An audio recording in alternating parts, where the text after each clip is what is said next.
Yeah, we have the annual Little League family record attendance fireworks night. We keep adding names to that. But we'd like people to come out, and kids in uniform will get in free, and I believe we have some tickets for them that we're trying to distribute to the Little Leagues right now.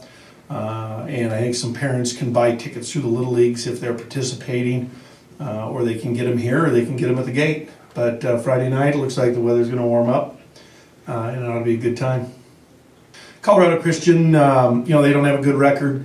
They gave us a lot of trouble over there early in the year. They've been playing people close.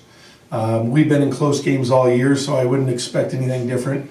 I'm not expecting any type of comfort in terms of spread of score. I don't know why. I'm not expecting that anymore. I've given up on that. But I think our guys will be ready to play, and we respect Colorado Christian. They have good kids. They have new leadership. Their new coach is doing a good job. And we'll just do our best to be ready to play. Yeah, what we'll do is we'll more or less, I think, schedule 2 guys per game and then fill in around those guys. So, we've been rotating that fourth game starter anyway. And so we'll probably move Tyler Day and do a secondary role behind either Matt Allen or Tanner Hurd on Sunday. We don't know necessarily which direction we're going to go with those two at this point. We'll have Ehlers follow McDermott on Friday. We'll leave that alone. And so that's how we'll do it, but that would be the leading into the conference tournament. That would be the format of the conference tournament if you play 3 straight games. And then if you get into the regionals beyond that, you'd need a 4th guy again. But we'll deal with that. And we have some options. I think Jarrett Bott's come on strong here at the end, which we expected. And I think he'll continue to get better. So that's another option. We have a few options. Well, we're going to try to do that a little bit more, but at the same time, we have some depth, and I think we need to keep some people playing, and I think it helps some of them stay sharp. We feel we certainly have a defense that we know is our best defense, but it's not necessarily our best offense. And we have a good idea of what our best offense is, but that doesn't necessarily mean that's our best defensive team. So we'll kind of, we'll manipulate that depending upon what we want. And then also, some guys get hot and some guys aren't, and so a little of that'll come down to playing the hot guy. Well, if it doesn't, I don't know what does. I think competition's a great motivator.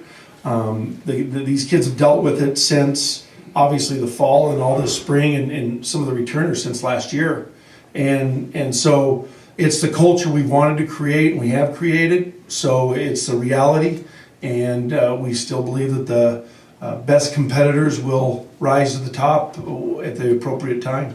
Yeah, I think he is a little underrated, although I believe he was the preseason pitcher of the year, wasn't he? Right. And that's only, we only vote on people that are returning, so it doesn't involve any new players in any program.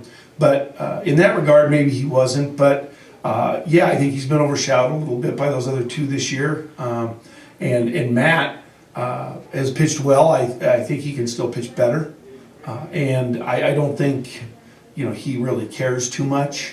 I think he's like a lot of kids, they just want to play.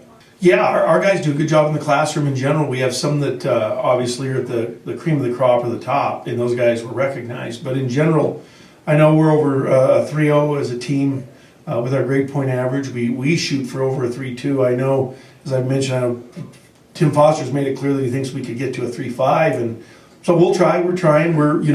The majority of the kids we're bringing in now from a high school level, they all are coming with academic credentials. They're getting academic scholarships in conjunction with their athletic scholarships. So, we're getting a good kid in from that standpoint, and we're very proud that many kids made that team. I think it can, and we've generally played well after that weekend. I think it does give some perspective to everything that we do and maybe what any of those guys are going through. Individually and to go out and help those young kiddos that have the different challenges and they're so joyful, and it's a cold day. It was really cold. Everybody's having fun, and it's just a super positive program.